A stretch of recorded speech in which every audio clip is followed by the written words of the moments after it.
Oh, How are you? hey. Good to see you. Good to see you. What's up, Matt? What's up, baby Matt? What's up? That was your quote was like, No, it's giving me a. And I couldn't move fast enough. All right, let's do it. You can. This is the moment to wear the sounds like we've met. I've seen you at meetings, but I'm Denise. Nice Denise, to meet how are you? Yeah. Very nice to meet you Good too. to meet you. Nice to see you again. Hey, How are you you? too. Nice to see you. Thank God the future's going to take care of all that.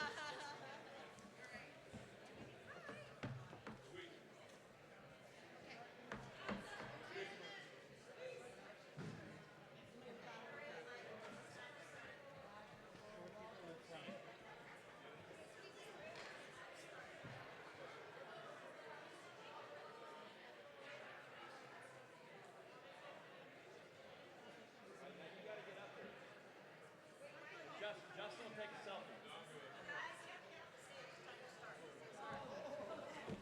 Sorry, stop messing around. Janice, do you need my computer?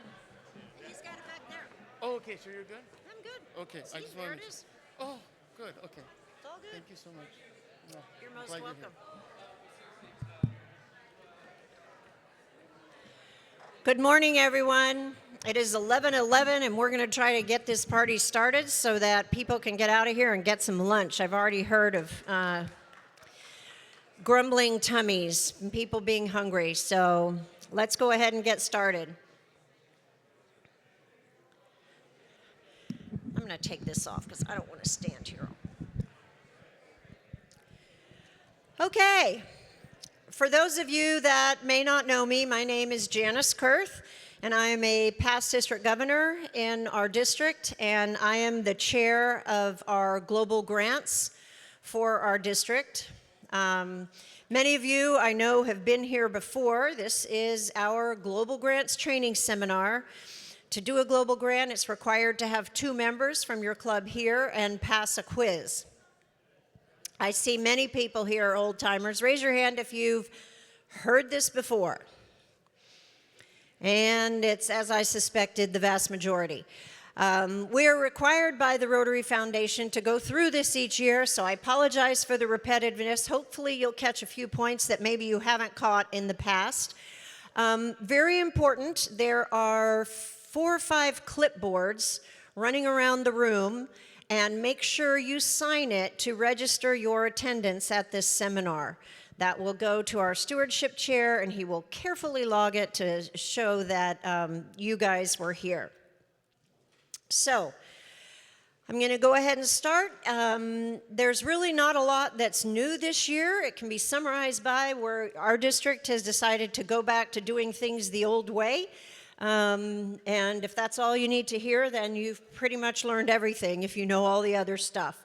But we are required to go through it, so I will do it. Hopefully you'll pick up some new pearls. As I say every year, Rotary International puts out a number of really great publications that can help you through this whole process in much more detail than I can possibly cover in this session.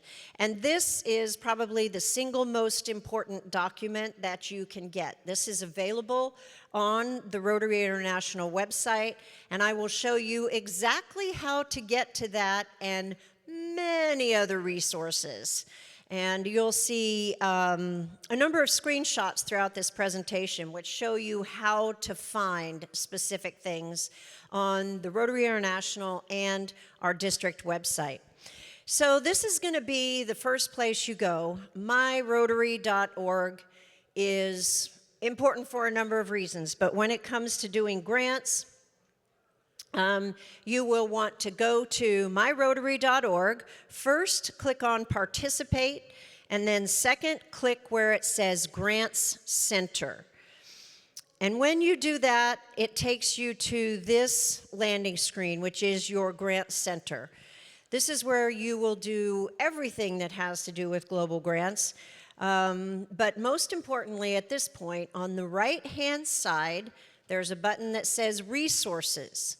You click on that, And up comes a screen like this. This is only half of it because I couldn't get it all on one slide.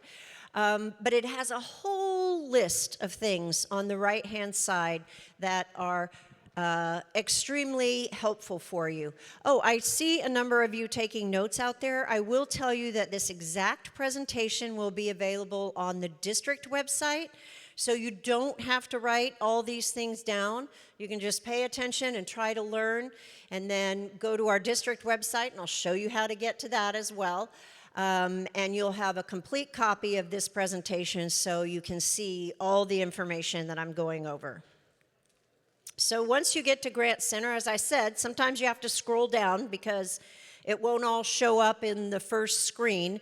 So you scroll down, and where the big red arrows are, this is the Guide to Global Grants that I just showed you the cover of. This, if you're doing global grants, should sort of be your Bible. Also below that, you'll see there's two things which I've highlighted in blue there. One is a document, How to Use the Grants Center.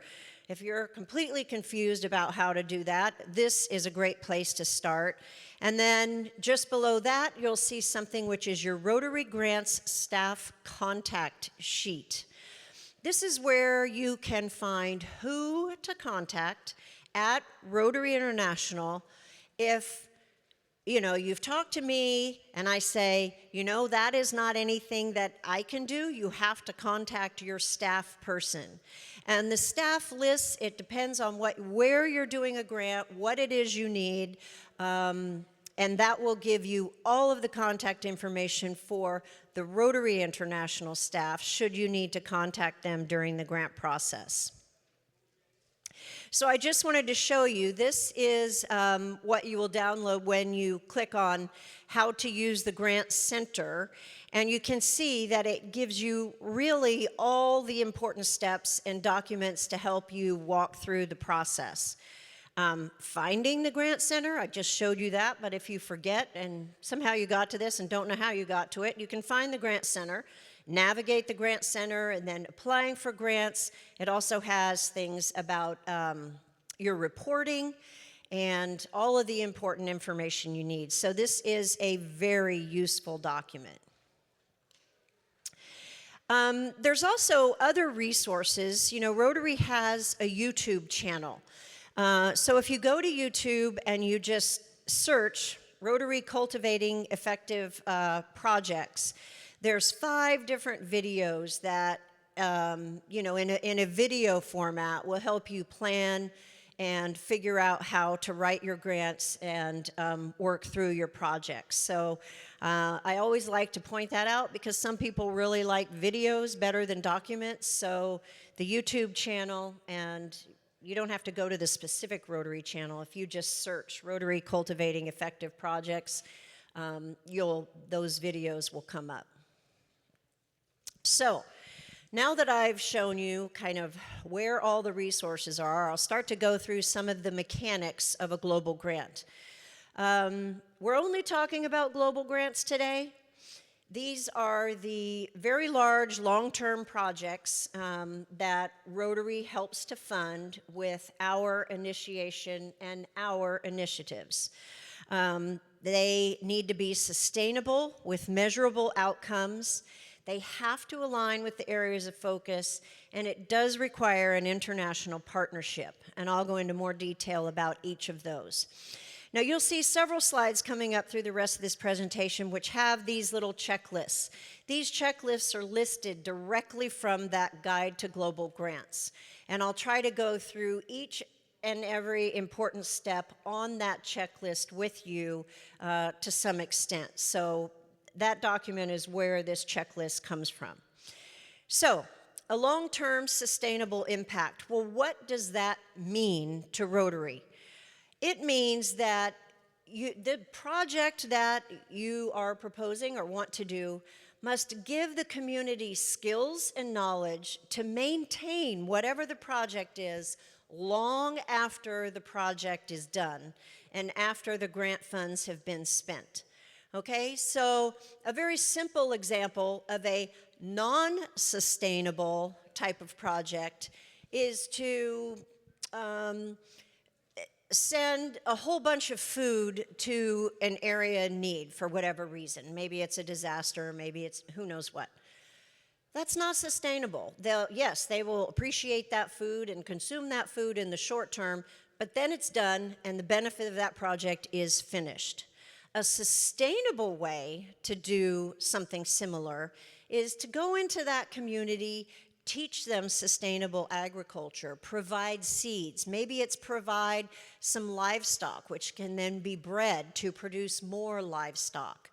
Those are the sorts of things that are sustainable after the project is finished. So Rotary International defines sustainability pretty succinctly for us. And this also comes directly from Rotary International. And how they define sustainability is A, you must start with the community. And we'll talk a little bit about this. The community needs to help define what the need is and what needs to be done. We don't simply have people sitting in San Diego, California, telling some small village in Kenya what they need.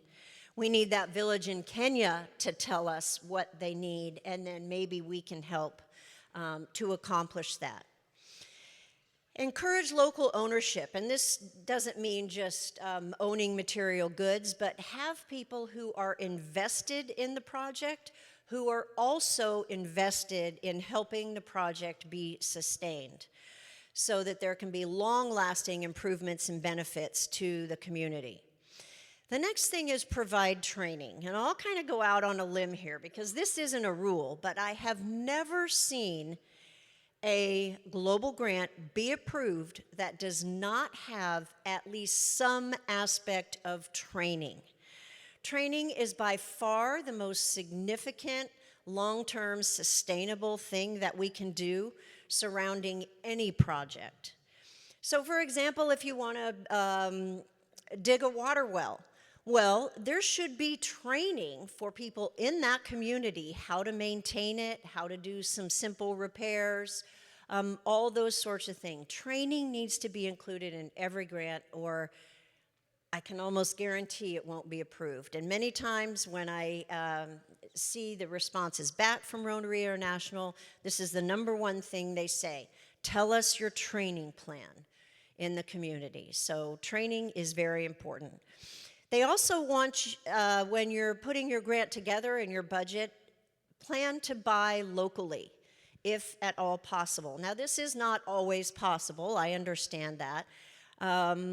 But for example, if you want to provide mosquito nets for a community to reduce malaria, you buy it in that home country. You don't ship mosquito nets from the United States to that community.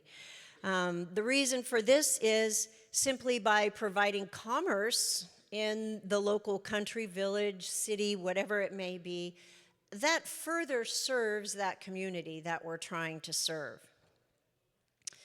Find local funding to help with the sustainability part of your project. Maybe it's getting governments involved. There have been projects where Rotary does the initial project, proves that it's a good thing to do, and then the government steps in to help maintain it. Or maybe you build a revenue model into whatever the project is to help maintain the results of your project. So it's important to think about that.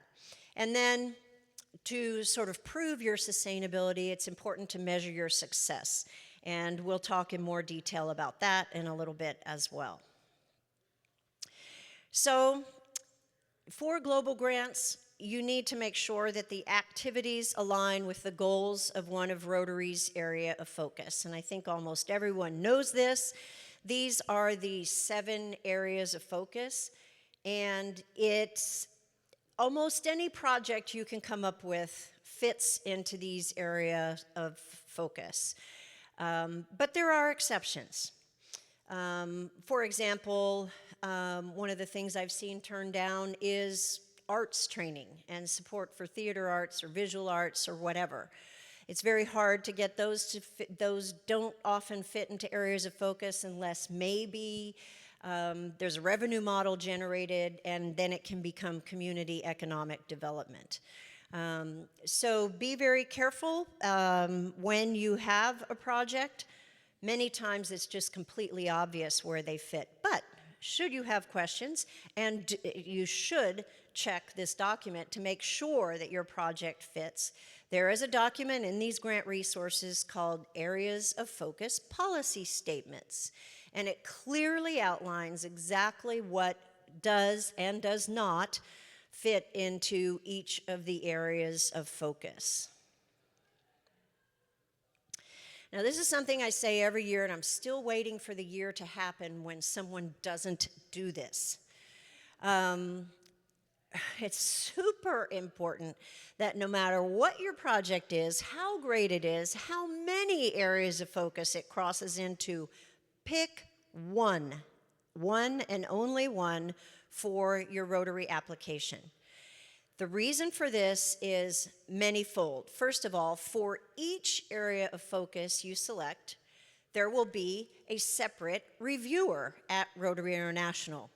Each reviewer, no matter how good your project is almost guaranteed to come back with this many questions. How many of you out there have experienced this? It happens. So only one reviewer with this many questions versus 3 reviewers each with this many questions is definitely better for you. It also helps reduce the time that it takes for your global grant to be approved. Also, for each area of focus you choose, there are specific measurable outcomes that Rotary International will be looking for, which we'll talk in a bit. So if you have 3 areas of focus, you have to have 3 different sets of measurable outcomes that you will need to track, which is much more difficult than tracking one set of measurable outcomes.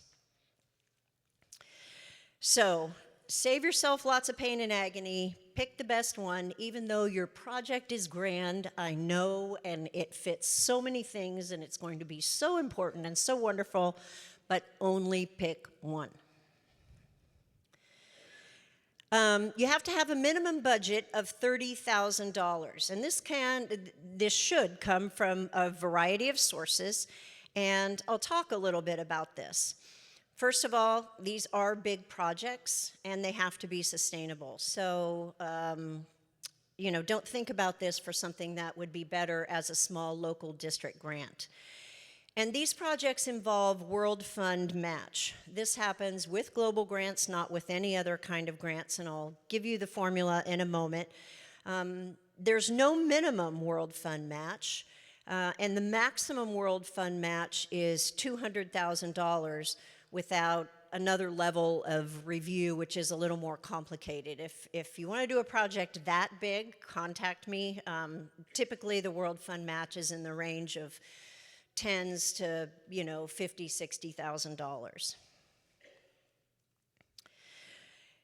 $60,000. It's important that you address a community need. I touched on this a moment ago, and you need to increase the community's capacity to address its own need. Well, how does Rotary International, and how will you make sure that that happens? Several years ago, Rotary International started requiring something called a community assessment. And this is a document which you must complete and upload to your Rotary International application. Why it's not actually in the application, I do not know, but it's not. And also, this particular document doesn't seem to be on the resources, at least last time I checked. So to find this particular document, you can just search Rotary Community Assessment Tools. And this document will come up, and it tells you exactly how to do community assessments. This basically ensures that the project is based on real needs, that you identify resources that your club and any partners that you're going to be working with have, and that you involve the community in the process. Now, when you do this community assessment, it will require interaction with the community that you will be doing the project in. And it gives a number of methods that you can use to do this community assessment. I've listed a few here, but there are many others. These are sort of the most common and, to me, the most logical ones for many projects. You can survey the community. You can go to a community meeting and talk with them and report back those results. You can do interviews with people in the community. You can do little focus group meetings, which is a little different than a community meeting, but have small groups of people come together to hear their voice and to assess their needs. You can do an asset inventory. This might be counting the number of schools per square mile, or the number of computers per child or in a community, or any kind of thing like that. And then there's something called community mapping. This seems to be something that is used more for water projects, where you literally sort of draw a map of the community and then map where the resources is. In this example, say water wells, and you identify an area where water wells may be way far away. So that's another method of assessment. And as I said, in the document I described, there are many others that are available to you, but these are sort of the most common. And on that Grant Resources site, there is a document, Community Assessment Results. While not required, I strongly recommend using this as your template for reporting back your assessment needs, because if you can complete this and complete it well, you've done what Rotary International wants. If you just write a document on your own, you may or may not cover everything they want, and they may come back with questions. So this is a very good, it's a Word template which you can just fill in the blanks, if you will, with the results of your community assessment. Okay.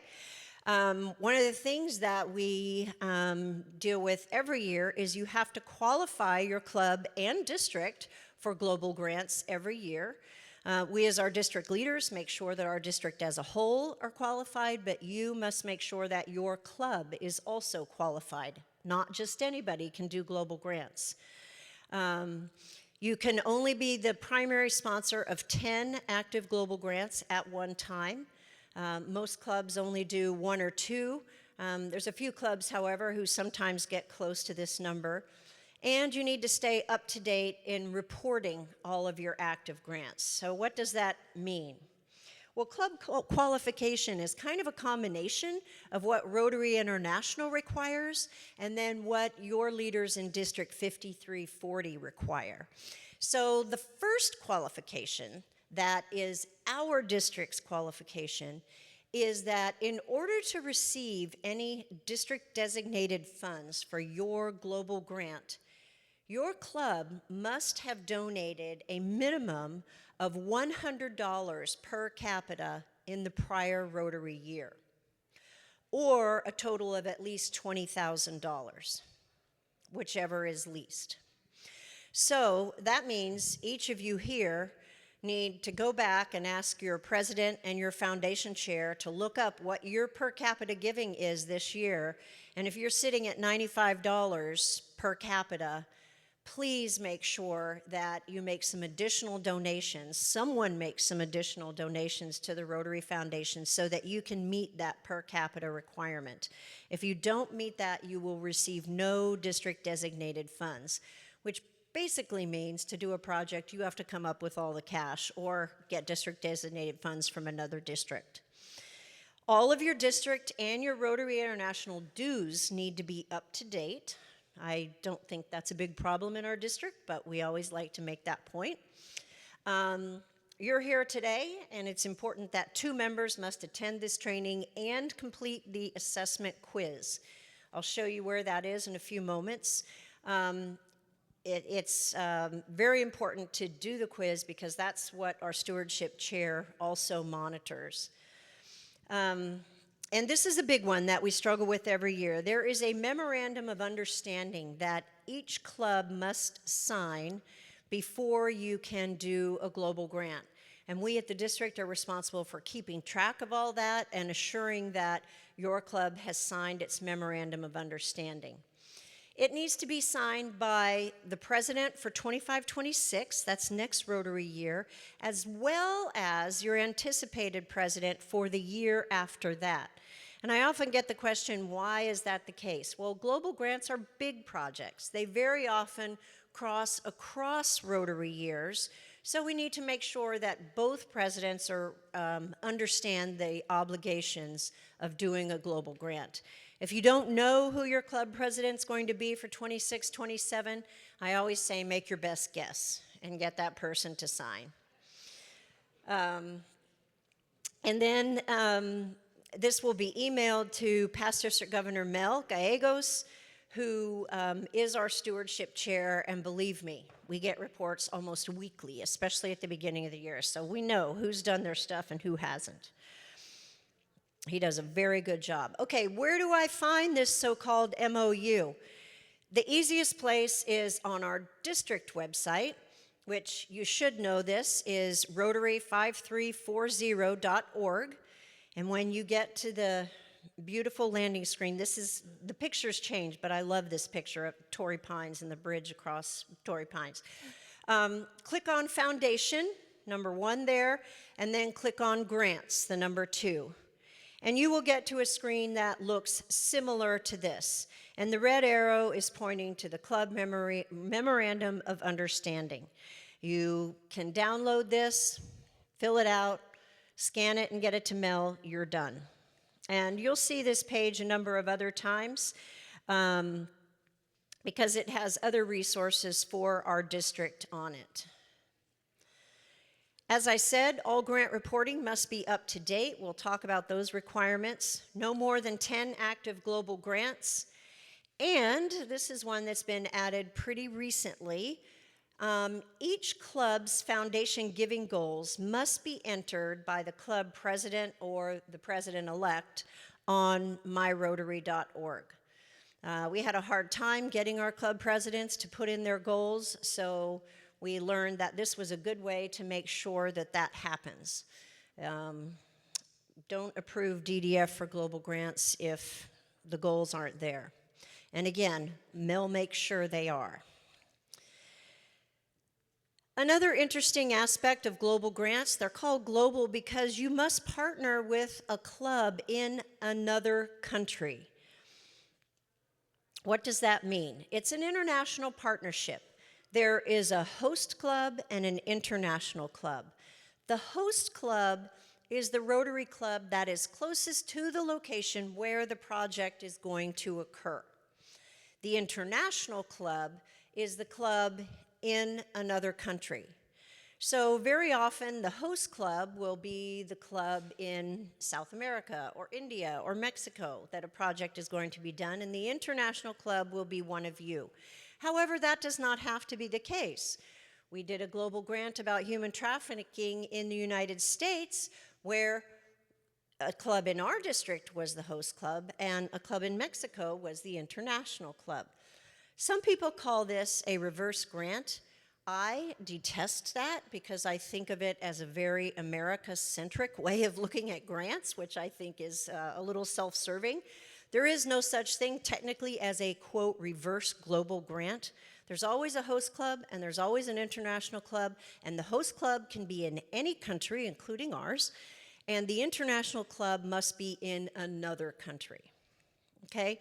The international club needs to contribute at least 15% of the funding for any particular grant. There are a few exceptions. They're rare. I'm not going to go into those details at this time. So when you have an international club, know that there will be at least some financial obligation from the international club.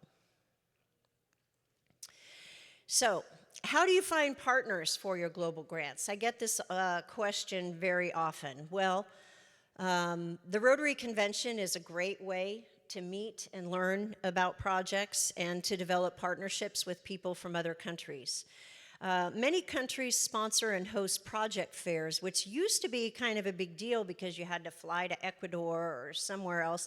But now, many of these project fairs are online, so that you can participate in an online event and hear about projects in other countries and communicate with Rotarians in other countries to find partners.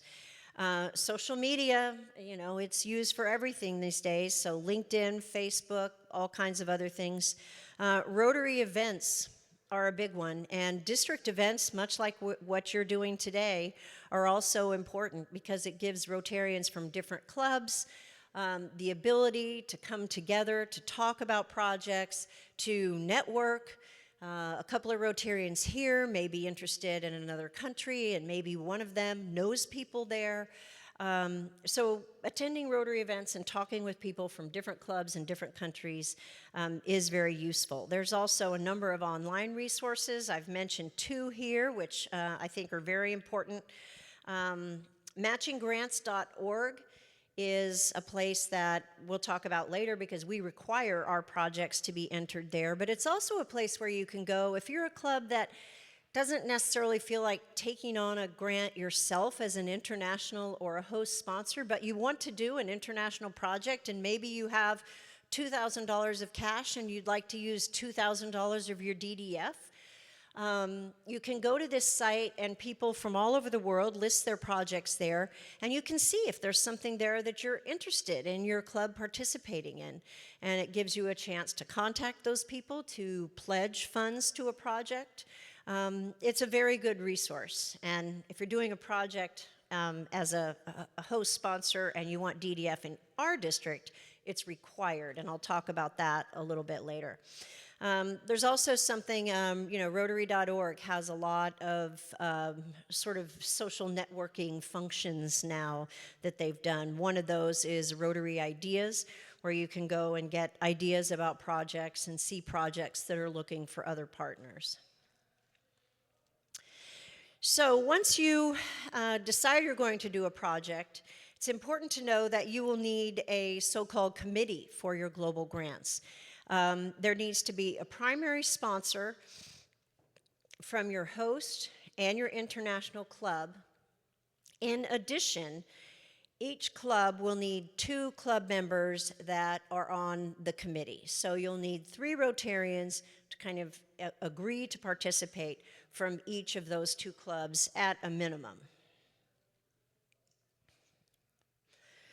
When you're developing your project, you need to make sure it includes a budget and a financial management plan. This sort of goes without saying. Anybody who's done any kind of a grant knows you need a budget and a financial plan. Now, what can that consist of? In our district, for next Rotary year, each club will be eligible for up to $10,000 in district designated funds. Now, if you don't know what district designated funds are, these are funds that come back to our district that are available specifically for doing grant projects. We have one lump sum. We use half of it for all those district grants that we do, and you hopefully learned about earlier today. And then the other half of that large lump sum is set aside for global grants. And each club is eligible for up to $10,000 of that pie, if you will. Now, I will note that, if every club did a global grant at $10,000, we have nowhere near that much DDF available. Many clubs don't do it. Many clubs don't use the full $10,000, and it is allocated on a first-come, first-served basis. And it's also not just a free gift. We use that DDF to match club cash. So if you're going to receive $10,000 in DDF, you also have to come up with $10,000 in cash from your club. And this is done a number of different ways. It can come from individual donors. However you come up with the cash, that is your business, because we really have no visibility at the district level for that. But you have to pledge an amount equal to the amount of DDF that you are requesting for a grant. Sure.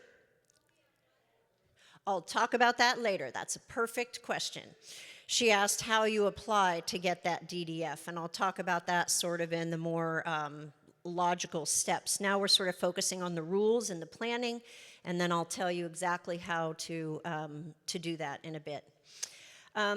Clubs are encouraged to work together for these grants. Very often a single club can't come up with $10,000 cash, but maybe 4 different clubs can come up with $2,500 apiece, and use $2,500 of each of their club's DDF. That's perfectly acceptable and is, in fact, a very common way that these large grants get put together because it is a large project. It's important to note that no more than $40,000 in DDF from our district will be set aside for any particular project. So, you know, if you have 4 clubs that are each doing $10,000 of their DDF, that's the maximum amount of DDF that that project can receive. And as I mentioned, grants must be fully pledged on matchinggrants.org. You must, to get DDF, you must enter your grant on matchinggrants.org, fill in the financial section, and show that it is fully funded before any DDF will be considered and allocated for your project. And I'll show you the mechanics of that in a bit. And then finally, if your project involves youth, you must abide by the District 5340 Youth Protection Policy, which can be found on our website, and there's a whole process involved in that. Many do not, because even if it involves youth and it's happening in a foreign setting, then our policies here don't apply. So that's not a common issue, but it is definitely a requirement. Okay, so how do these matching funds work?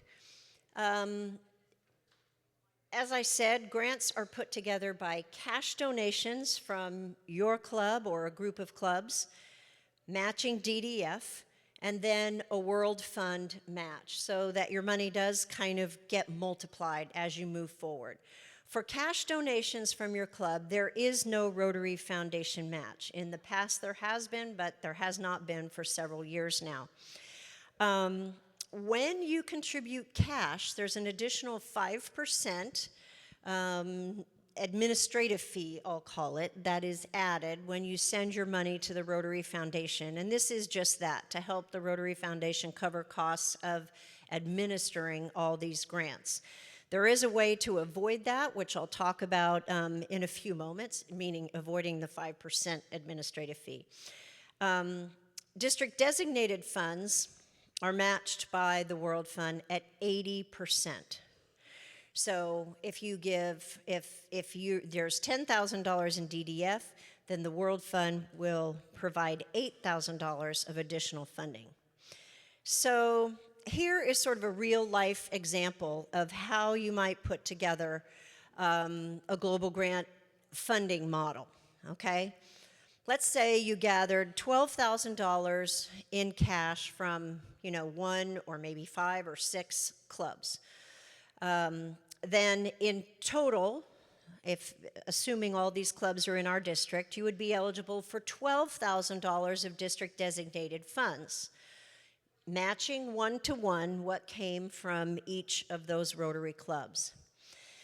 Then you would get a TRF match of $9,600, which is 80% of the $12,000 of DDF, to make your total funds for your project $33,600. And the only cash you put in is the $12,000 to start with. So you see that multiplier. Now, this can sometimes get complicated and be a little bit difficult, so the Rotary Foundation has provided you with a tool on that same resource page, which you've seen many times now. There's something called a Global Grant Calculator. And I absolutely love this. It is a live Excel spreadsheet with formulas in it so that you can just enter information into each of these boxes. And you see here you have your DDF from this club, cash from this club. It adds up your DDF, your host contributions, your international contributions. It does the percentages for you, so you know you've met your international 15%. And then it adds up all of your DDF for you, tells you what you're eligible for in terms of DDF and what your total funding is. And you can just go in this. I find it a really fun page to play with because you can just enter things and change things and see how it would all work out without, you know, really any consequences at all, just playing with how you can put your funding together for your project. So, it's important that when your grant is approved, you need to have a specific bank account for this project and this project only. This is not your club checking account. It is not to have any dues put in there or any additional anything.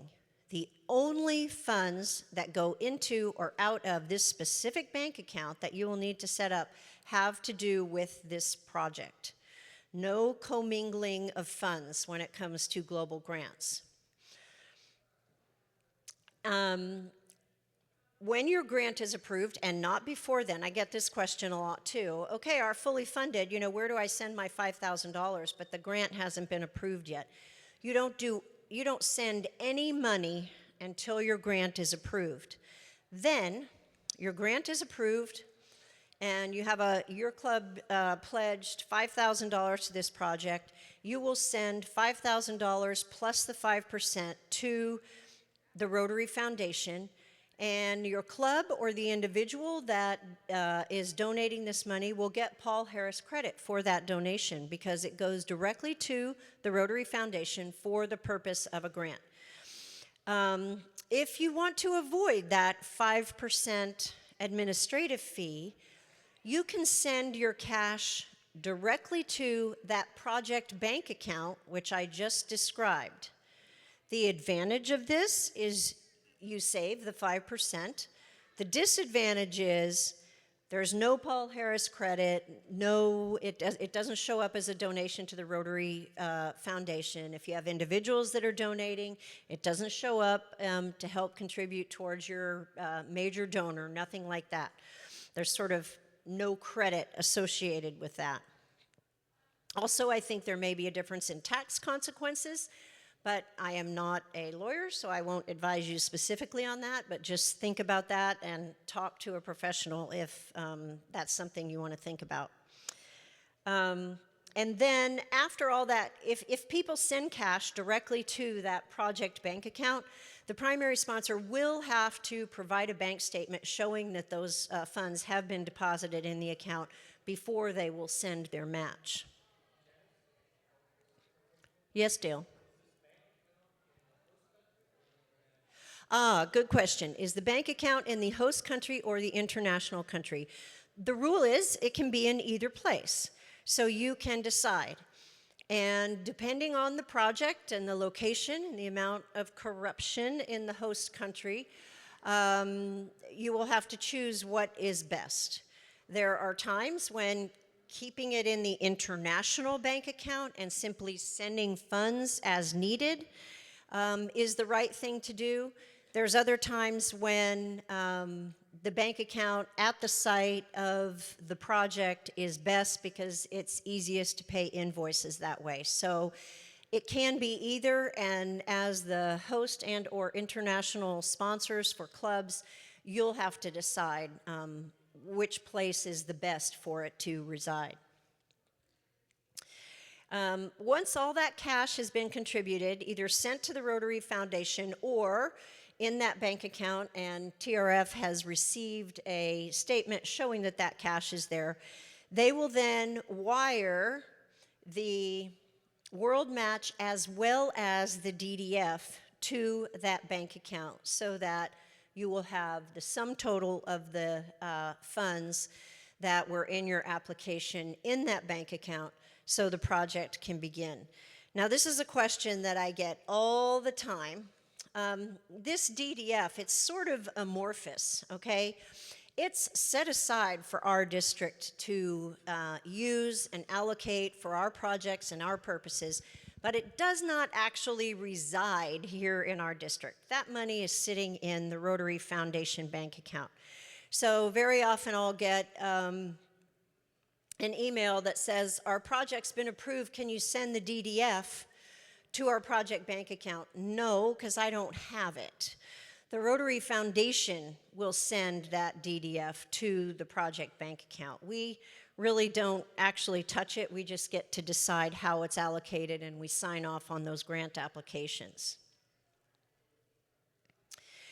Okay, so grant management. Most of this is just really logical. Anybody here who's run a household or done a project anywhere understands how you account for and have fiscal responsibility for a project. And it's really no different with a Rotary grant. You know, you need to have proper financial controls, adhere to appropriate standards, make sure that your project is really meeting the needs of the beneficiaries, fulfill the objectives of the grant that you said, and then safeguard the funds as best you possibly can, hence back to where the bank account should reside. In some countries, it's kind of hard to safeguard the funds, so that might be a consideration. It's important to note that the grant management and the subsequent reporting is the responsibility of both the host and the international club, and both of them will have to sign off on it. So if you're the international club and things are happening in the host country, it's important just to keep up with what's going on and make sure everything is on the up and up, because you will be required to sign off on the reports. So these are specifics of the things you need to do. Like I said, most of this is just simple fiscal responsibility. Document all your expenditures by saving receipts and invoices, and make sure you have a log of all of those. A simple Excel spreadsheet is a great way to do that. You will need to make sure that you can provide all of the bank statements for that project bank account from the very beginning until the grant is closed. This is pretty easy now because it's all online, so you can just go download them all at once. But if you're in a place where there's only paper statements, make sure you keep up with those because they are required for your reporting. The reports that you'll need to do are due annually during the process of your grant and then within 2 months of grant completion. All of these reports will be filed online through the Grants Center, connected to your actual grant application. And you'll take pictures of the project before the initiation, during the work, and then after completion to document that the work is actually being done, and submit those with your report as well. Okay, here's some important things which I get questions about fairly often. You must spend the grant funds only on the items in the grant budget, because when it comes to reporting, those are the only categories where you're going to be able to log expenses. That being said, if you need to alter your spending plan for any number of reasons, there is a way to do that, and it is to contact your TRF staff person from that contact sheet I showed you way at the beginning in advance to make sure it's approved.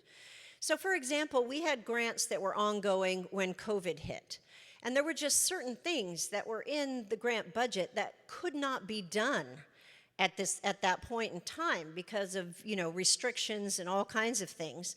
So many people contacted TRF and got permission to redirect those funds to a different emphasis. Maybe it was providing online resources. Maybe it was, to help provide personal protection devices for communities rather than what was originally in the budget. So it's not that changes can't be made, just don't decide it on your own and do it without prior permission.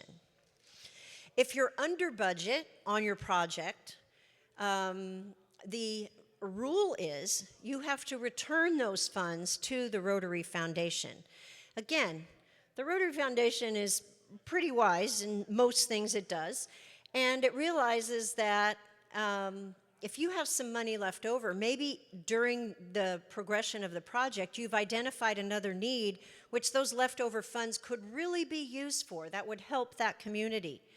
So if that's the case, you're under budget on what you put in your grant and you have another way that you'd like to spend those remaining funds, contact the Rotary Foundation and ask for permission. And chances are, as long as it's in line with the areas of focus, the mission of Rotary, you will be told that that's fine. But don't do it without getting permission first. And I already said any unspent funds have to be returned. Okay, next we need to measure progress towards our outcome, and this will be part of what has to go in the application. And again, there's an in-detail resource to help you with this on the Grant Center resources, the Global Grant Monitoring and Evaluation Plan Supplement, which walks you through how the monitoring plans can work. But I will tell you that it's actually pretty easy on the application. First, you need to establish clear goals in the planning phase for your project, and this will go in your application as the summary of what you want to do. And then as you work through the application, there's a place where you will be asked to identify some Rotary Foundation standard measures. And this is a drop-down list of measures from which you can choose, and you must choose at least 2 of these from this list as standard measures that you will follow in your project. And this list of standard measures is slightly different for each of the areas of focus, hence why you should only pick one area of focus, because otherwise you have to pick these standard measures from each of the areas of focus you choose. And then you have the opportunity also to identify additional project-specific measures, and you just simply type in something that you're going to measure that maybe is very unique to your individual project. You'll be asked to establish the baseline data and then methods you'll use to collect the data. They ask who's going to do it. You'll submit a plan as part of this online application, then collect the data during your project, and then evaluate it and submit the results when you do your reporting. So here are some examples of the Rotary Foundation standard measures, and they're pretty logical, and you can imagine that for most grants, these sorts of things are things that we would come up with anyways. But these are exact quotes of some of the standard measures that they ask for. The number of direct beneficiaries, the number of indirect beneficiaries, which those numbers can be vastly different, especially if you're providing, say, a scholarship. There's only one direct beneficiary, but there can be tens of thousands of indirect beneficiaries. The number of people trained, if you're providing training, maybe it's a community health fair where you're teaching people about health, or maybe it's you're training 3 people to help repair water wells if there's a problem. The number of participants in the project directly.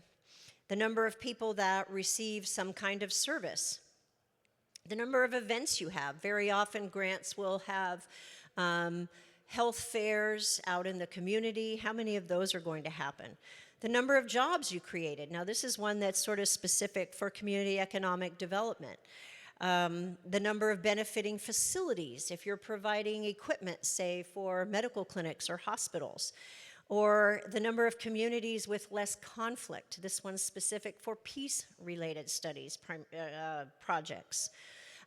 So this is just an example of some of the more common ones. And as I said, there's a different drop-down list for each area of focus you choose. So when you, at the beginning of your application, choose your area of focus, it will automatically determine which list of standard measures will come up in your application. So we need to stay up to date in reporting of all of our active grants. And I think I mentioned this earlier. Again, every 12 months while the project is going on, and then within 2 months after grant completion. The reports are pretty straightforward and simple, much easier than the grant application itself, but you do have to have the proper documentation. Those bank statements, you need to have a log of your expenditures, all of those things. Okay, and in the resources, there's something called the Global Grant Report Template. You can download this early on so you can see exactly what you're going to be asked for in your reporting. The report itself is an online form that is at the Grant Center, as I said, connected to your grant application. But you can download this to give you a Word version which will help you know what it is you're going to be required to provide. Okay, so everything I've been talking about thus far is really geared toward, for the most part, towards humanitarian grants, which are by far the most common grants. And all the examples I've talked about, with the exception of a scholarship, are humanitarian grants. There are a couple of other types of grants, which I'm not going to spend too much time on because they are less common. But one is a global scholarship, and the purpose of this, very simply, is to provide a graduate school scholarship. We do not provide undergraduate scholarships as part of global grants. It's a graduate school scholarship to a single person that is studying something that is in one of the areas of focus. And at the beginning of your application, as I said, most of the time we're selecting humanitarian grant.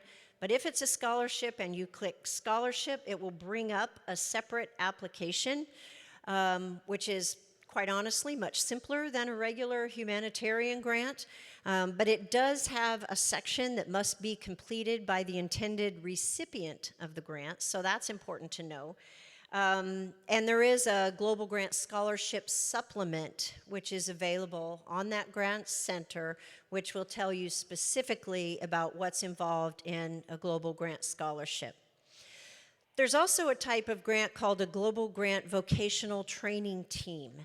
What this is a grant which provides funds for a team to go to another country for the purposes of teaching or receiving training in a specific area that is related to one of the areas of focus. This is really the only way that travel can be covered, and the only people that will be covered on the grant for these vocational training teams is people who are either teaching or receiving training. This is not a way to go have a good time in another country. It has to have a very specific training purpose. And this too is a separate application. It too tends to be slightly more simple than a humanitarian grant, but it is kind of a different animal, and there's a supplement for this also if anyone wants to put together one of those. So I'm going to tell you a little bit more about some other resources that are available to you now. Once again, there are so many resources to help with these grants. If you go to myrotary.org, one of the tabs at the top there with the number 1 is Knowledge and Resources. And then there's something called the Learning Center, which you can click on number 2. And I'll do a little plug for the Learning Center here in general, because it has so many different types of learnings that are available online to Rotarians. Everything from leading your club, membership, professional development, things which really aren't related to this seminar, but I have to put a plug in because it's a resource that didn't exist when I was coming into leadership, and I really appreciate and wish it had been there. But for the purposes of this session, there is one on the Rotary Foundation. So if you click on the Rotary Foundation, you'll then see another of a bunch of opportunities which will help tell you about the Rotary Foundation. I specifically want to point out the one that is labeled Grant Management Seminar. And in this is a lot of information from the Rotary International perspective that has to do with global grants. It doesn't tell you anything about our district-specific things because clearly, we have some rules in our district that are a little bit different, but it goes over all the Rotary International sorts of things. It's 10 little sessions. They range in time from a few minutes to up to 45 minutes, I think, and you can do them all at once, separately, whatever. And I've got a couple of screenshots here showing you some of the possibilities. There's one specifically for scholarships, financial management, how you plan your project, community assessment, really lots of good learnings. And there's something there on youth if that's part of your project as well. So that's another resource I really recommend going to help increase your knowledge. And now I have a little video about another resource which mostly gives me a minute to not talk. A Rotary project can involve a lot of logistics. Many steps,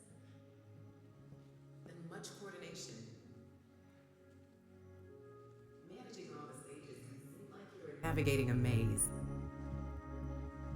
But Rotary has a free resource to help improve the quality of your project and guide you through any twists and turns.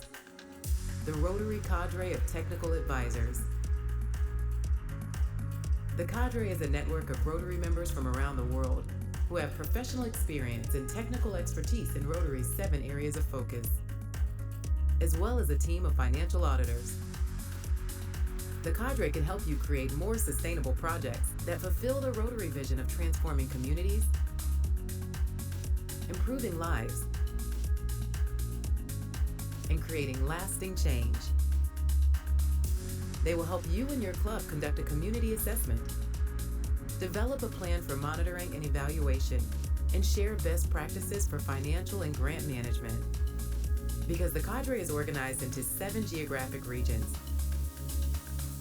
your club will find advisors who understand the local conditions and customs that affect your project. Advisors receive annual training on project evaluations and grant requirements, and they're always ready to help you identify and solve project challenges. There are more than 500 Cadre advisors from 75 countries who speak more than 80 languages. Connect with the Cadre today at cadre@rotary.org and let them be your guide.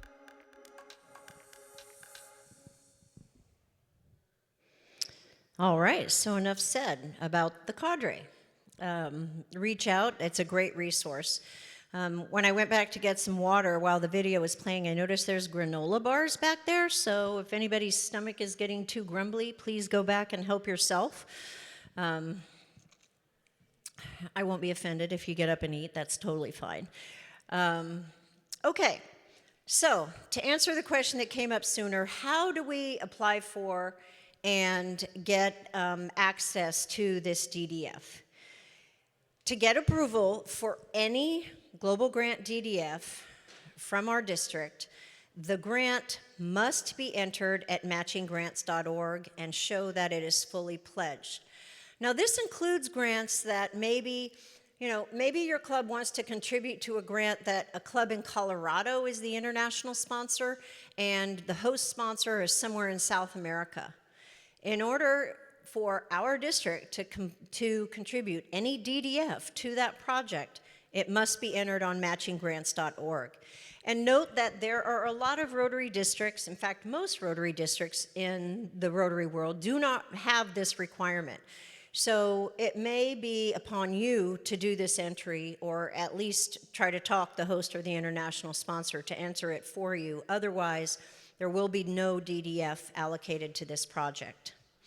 And what happens is once it is entered there and it is fully pledged, you can enter it long before it's fully pledged. We'll just let it sit there.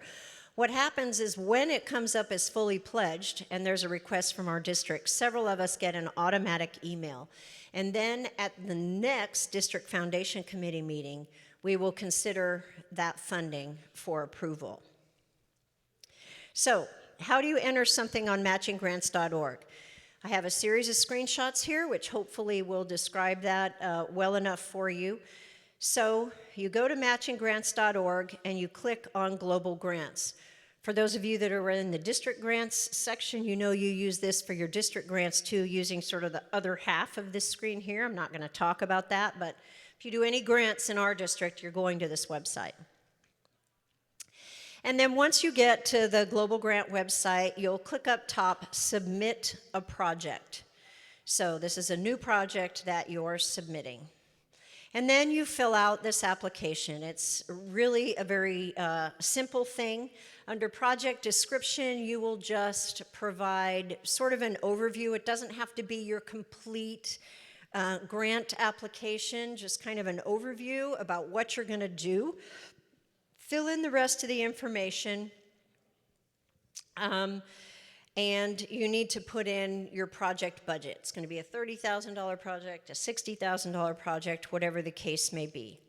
And then it is listed on this Global Grants website. And then after you've listed it, once you put it up there, you'll see that it'll tell you how much is still needed for the project. And then if people want to contribute to this project, they'll click where it says pledge support for this project with the red arrow. And then a screen comes up which looks sort of like this, and this is where you enter the information. I use myself as an example here. So you would enter any club cash, and then you would enter your the amount of DDF you're requesting. And remember, the maximum DDF is a one-to-one match for the cash that you enter this. If it does not match, you'll probably get an email from me that says you're not eligible for $2,500 of DDF if you've only entered, if you're only pledging $1,000 of cash. Please go in and edit the page. So that's how that works. And this is the financing page where it can show, you can see, this is an example from several years ago, which has contributions from a variety of clubs, some which did DDF, some which did not. Tells you how much is needed, how much you're eligible for from the Rotary Foundation, and adds it up for you. And as I said, this example still needs about $42,000, so we would simply ignore this at the district level. Not until that amount still needed goes to zero, it becomes fully pledged, and then we get an email, and then we consider the allocation. Are there any more questions on that? Because I know that was a question earlier. Okay. And here's another thing that sometimes happens. For whatever reason, this website does not necessarily refresh. Like, you may enter a new pledge and you go back to the financing page and you don't see it. You think, oh, I didn't do it. So you enter it again and you enter it again. Click refresh when you're working on this page at this site. I don't know why it doesn't do that on its own, but if you're not seeing something you think you did, hit the refresh button and chances are it'll show up. Okay, once you've entered your grants on matchinggrants.org, you've come up with all these plans, your financing, all of those things, it's now you need to actually enter your grant application at Grants Center. And this is the matchinggrants.org. That's how our district approves DDF. It has nothing to do with the Rotary Foundation. The website is not a website of the Rotary Foundation. The application is actually at the Grants Center, and that's where your application is filled out. So when you go to the Grants Center, you'll see right there at the top a place that says Apply for a Grant. You click that, and it's very straightforward. It leads you through every single step of this process. This is the blank screen that comes up when you're getting ready to enter information, and the questions asked are very obvious. The name of your project. This is where you decide which type of grant it is. As I said, the vast majority are humanitarian projects. The other two I mentioned briefly, which will bring up a different application. You'll need to put in your host and international clubs, and then once you hit save for that, your grant number will show up right here. And it'll show up for the district leadership as a grant in draft status. Doesn't have to be complete. You can start this process at any point, but obviously until you have all the information entered, it's in draft status and it cannot be submitted. So after you enter that first page of information, which has the very, very basics of your project, you'll see this whole list of other steps in the process. And this is what helps you go through exactly what you need to enter for a grant. And I know people don't believe me when I say this, but really it is pretty straightforward, because you click each of those, there are very specific boxes that open, questions they ask, many of them with drop downs, and it takes time to work through the steps a little bit, but it's really very straightforward. With these global grants, there's not a lot of trying to figure out what it is they want to know, because they make it very obvious what you have to fill in. And in each of these sections, like where you have project overview, they ask you to describe your project. It doesn't need to be a 10-page document. You know, it can be very short and concise as long as it's thorough and you say exactly what it is you're going to do.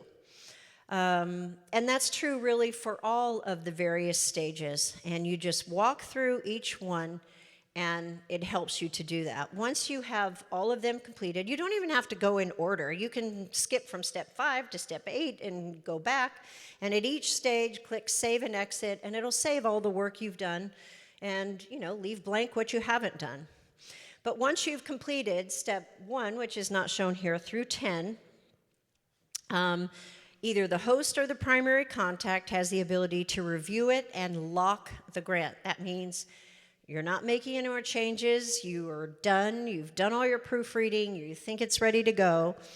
And then step 12 is authorizations. An email will automatically be sent to a group of people that have to authorize this grant. That includes your District Rotary Foundation Chair, which I actually serve in that role for this particular step, the District Governor, the primary contacts for each of the clubs, and this happens for both the host and the international clubs and or districts. So that gets sent automatically, and once those authorizations are done, it is submitted to the Rotary Foundation. So it's all online, it's pretty simple. You don't have to send a bunch of emails to get people to do things. They will get automatic emails. I will repeat once again that there are a few documents that there's a place for you to upload them. One is the community assessment, which we've talked about. Another thing that is required in this application is there is a separate memorandum of understanding if in this project you are going to work with a third-party entity of some kind. So you have your host club, you have your international club, but maybe you're working with a local nonprofit that provides some service. You will need to have a signed MOU with that other third party. Or if there's 4 parties, there'll need to be an MOU with each of the other organizations that might be involved in this project.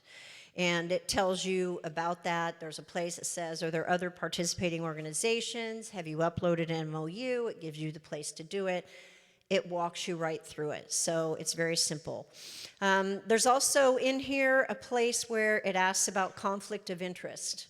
And that is very important. Make sure that you are very honest and thorough about that.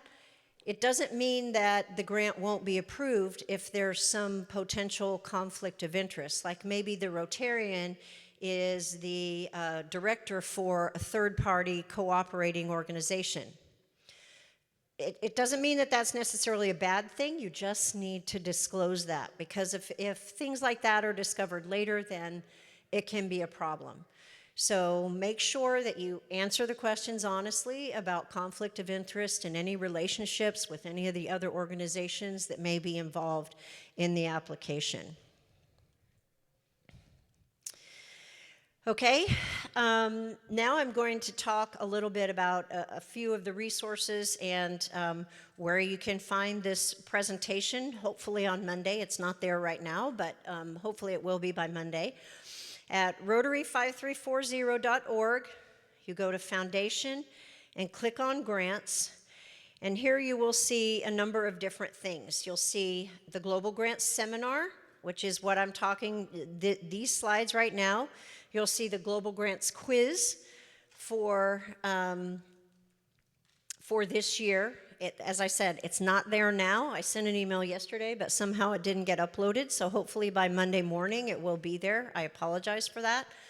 And then you'll see our current grant policies, which go over those requirements that I went over in this presentation, very laid out so you can see them as they were approved by our district governor, our district governor-elect, our Rotary Foundation Committee, and the rules under which we've decided to operate for the next Rotary year. So this under grants is where you find all of that on our Rotary website. And so the Global Grant Quiz is a requirement to get credit for being here. It's like 18 questions. They're pretty straightforward, and I will tell you honestly that there's no reason for you not to pass this at least on the second try, because you go through the first times and it gives you the correct answers. So if you don't get the 80% on the first try, you're guaranteed to get it on the second. And then you'll see a little certificate that comes up like this saying, yay, you passed the Global Grants Quiz, and that qualifies you as one of the 2 people from your club to do global grants. Oh, yeah, well, you're welcome. I've actually done this and gone through and answered them incorrectly so I can make sure that the explanations, show up right. 25, 26. This is all looking for next Rotary year, starting July 1st. So the 24, 25 is still up there at this point. I see you on your phone. You must be looking at it. That's not the one. Because what it says in that one is not right. You need the 25, 26 quiz, which is not there just yet.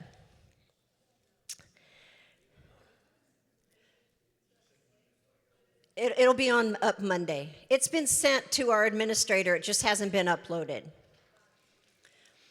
So hopefully she'll take care of that on Monday. I don't have the ability to do that. So since you all have been here and you've heard all the rules and you understand all about how to do global grants and how the DDF is allocated and all that good stuff, the DDF allocations for global grants for next Rotary year, 25-26, we will start considering those immediately. And I will tell you, and that is with the understanding that the qualifications are in place. So if your club has given at the level they're supposed to, they've had their people here. I understand now, and this didn't used to be the case, that your president-elect can go ahead and enter the goals. I don't know what the timing of that is. Is there anybody from leadership here that knows that? Mel? Is Mel still here? Do we know when they can enter those goals? Yeah, okay. I just got confirmation. They can be entered now, so make sure your president-elect goes in and does that. They've all been to PETS and all that good stuff, so they're ready to do that. So as soon as you want to, get your grants on matchinggrants.org and get them fully pledged, we will consider allocations for next Rotary year starting at our next meeting.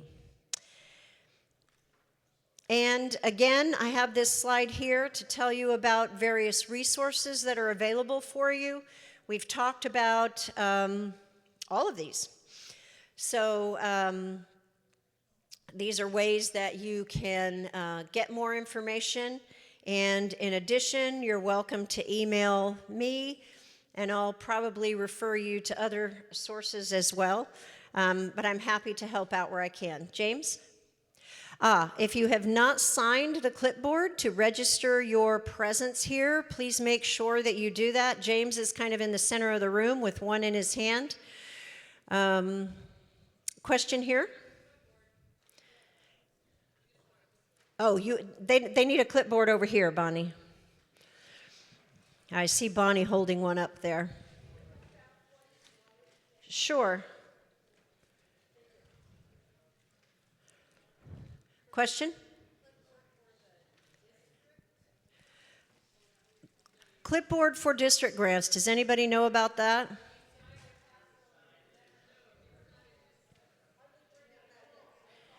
Bonnie's going to go get the one for district grants and bring it back over for people. So hang tight. When she gets back, I'll make an announcement. Question over here?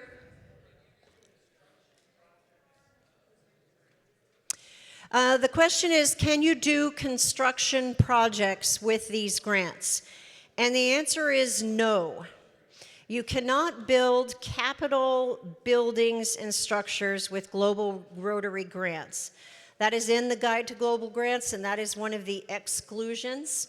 You can furnish buildings, you can refurbish buildings, There's a lot you can do, but building buildings is not allowed for a number of reasons. I'm told, liability reasons, ownership reasons. There's lots of reasons why the Rotary Foundation has decided that construction projects do not work for Rotary Global grants.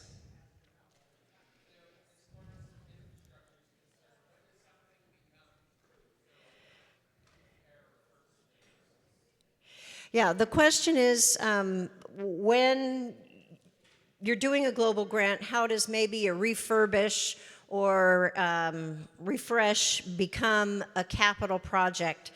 I wish I had an answer for that, but I don't.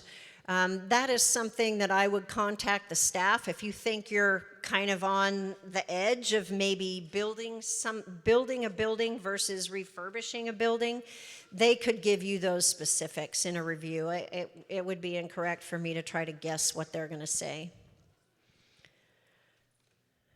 Any other questions? One over here.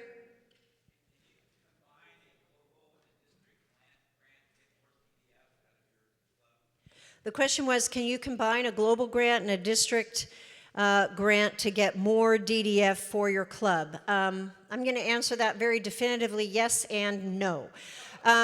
Technically speaking, they need to be two separate projects, right? And they're reviewed separately also. Like a global grant, we've talked about this process, they are approved or disapproved by the Rotary Foundation. So you need to put in a grant that is going to meet their muster and pass, okay? Now, if in addition you want to do a district grant that is similar or adds to that sort of project, you would apply for that aspect of your project through the district grant process, and that is reviewed really just within our district. There's a final sort of blessing, if you will, that comes from the Rotary Foundation, but really most of the review is done within our district. And again, if district grants, you'll probably recall, do not have to be in an area of focus as long as it meets the mission of the Rotary Foundation. Chances are it will be approved also. So you can sort of do both, but technically they're separate applications. That was a good question. I've never had that one before. Anything else? And I've been doing this a number of years.